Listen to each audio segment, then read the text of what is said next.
Mr. President, with this meeting with Putin, is this Russia's last chance to achieve peace? And do you expect Ukraine to make any type of territorial concession? Yeah, I don't like using the term last chance. Look, it's, you know, look, this is two very, very smart people. They've been going at it and their predecessors also very smart. They've been going at it for 35 years. It's tough. And, you know, when those guns start going off, it's awfully tough to get them to stop. It really does. It's a war that should have never happened. It would have never happened if I were president. There was no reason for it. So many people are killed, so much cultural destruction. You look at those magnificent towers, the most beautiful in the world. You know, the spires were considered the most beautiful in the world. They're all in a million pieces, laying on the ground, all obliterated, knocked into a million pieces. So sad. But millions of people have died. And very, very much set in their ways. A lot of people were set in their ways, but I think we're getting close. I mean, this was not my war, this was Biden's war. But the European Union has been great. As you know, they're purchasing equipment from us. They have a lot of money, and they're spending a lot of money on buying equipment. We're not spending money, but we are supplying them equipment. They're paying for it. And I think, you know, I think that a lot of things happened recently that would make this go forward. I'm not going to mention anything having to do with India, but maybe that had an impact. But what really had an impact was NATO has stepped up in terms of their spending on buying military equipment. You know, we're in for probably through Biden and his people, $350 billion. $350 billion. When they hear these numbers, you're saying that's a lot of money.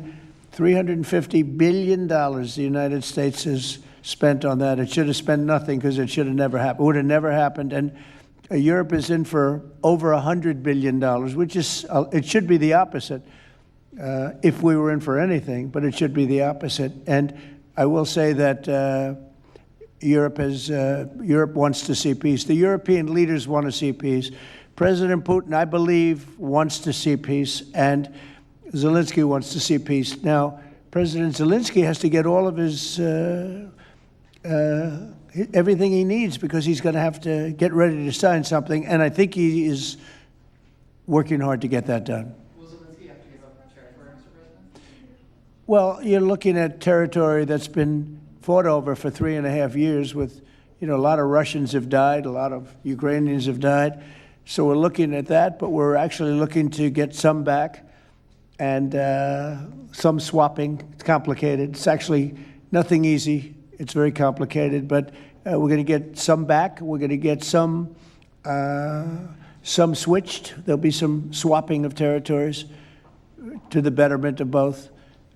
And but we'll be talking about that either later or tomorrow or whatever. Yeah, please.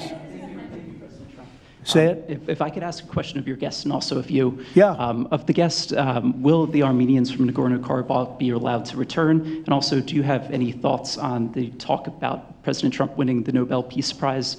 And for President Trump, you're working on resolving 2 other major conflicts. In Gaza, you've spoke of resettling the Gazans. The country of Somaliland has expressed potential interest if you were to diplomatically recognize their independence. Are you inclined to do so? And also, did President Putin present an award to Mr. Witkoff during their recent visit? He likes Mr. Witkoff, I can tell you that. That's true. Please, go ahead. I think President Trump deserved to have a Nobel Peace Prize, and we will defend that, and we will promote for that, and that's obvious. So, and today's event, I think, is a very bright expression of that, and hopefully you will invite us to front row. You'll be front row. Yeah, yeah. We are in favor. Thank you. Thank you. Can I have a suggestion? Yes. So maybe we agree with Prime Minister Pashinyan to send a joint appeal to Nobel Committee to award President Trump with the Nobel Peace Prize, because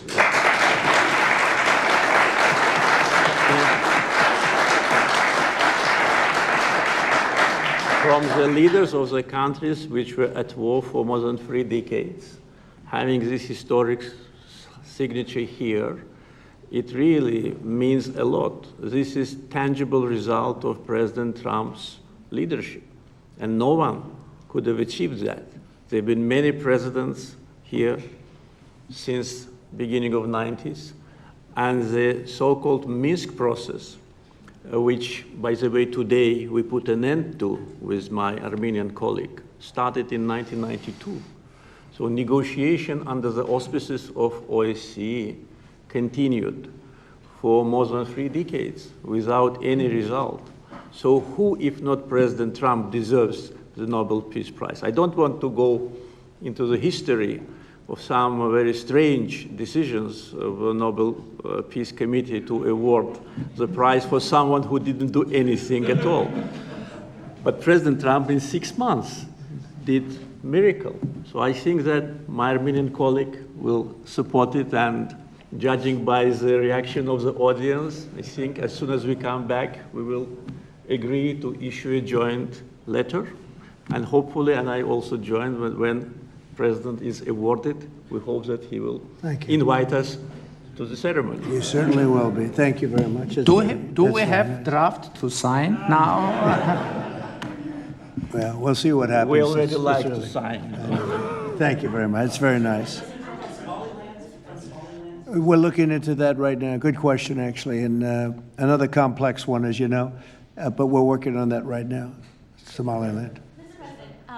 Thank you so much. I wanted to ask you, have you spoken to Russian President Putin yet? And would you go to Russia or Ukraine? And what exactly would you say We'll to him? be announcing a location in maybe a little while, and I think you'll be very happy. We'll see what happens, right? All we can do is do our best.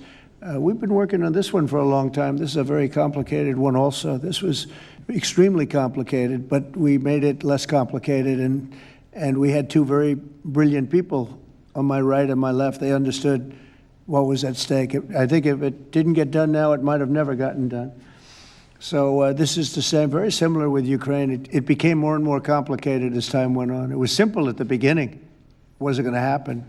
But it became more and more complicated. But I think we're getting close. Yes, ma'am. Yes, go ahead, please. Could the location for the summit be Italy? Location, Oh. Italy. I will give it to you very soon. Honestly, I don't want to do anything. These guys, I don't want to do anything where that's like, because this is a bigger story than a location. A location's good. I'm a real estate person. I know about a location. But there's nothing to compete with this in terms of what we're doing today. It's just such a great achievement for these 2. Really, they'll go down as great leaders for what they did. I put them together, but what they have been able, and I don't want to do anything. So we'll talk about it later. Today, we'll give you a location today. Cartels, too. You were talking about sending military forces to fight against the drug cartels in Latin America. Do you think it's worth sending our forces, our U.S. forces there to take this on? Cartels where? Central Latin America. Well, Latin America's got a lot of cartels. They've got a lot of drugs flowing. So, we want to protect our country. We have to protect our country. We haven't been doing it for 4 years. And we love this country like they love their countries. We have to protect our country. So, we're playing a tough game, but we'll have more to say about that soon. Yes, ma'am.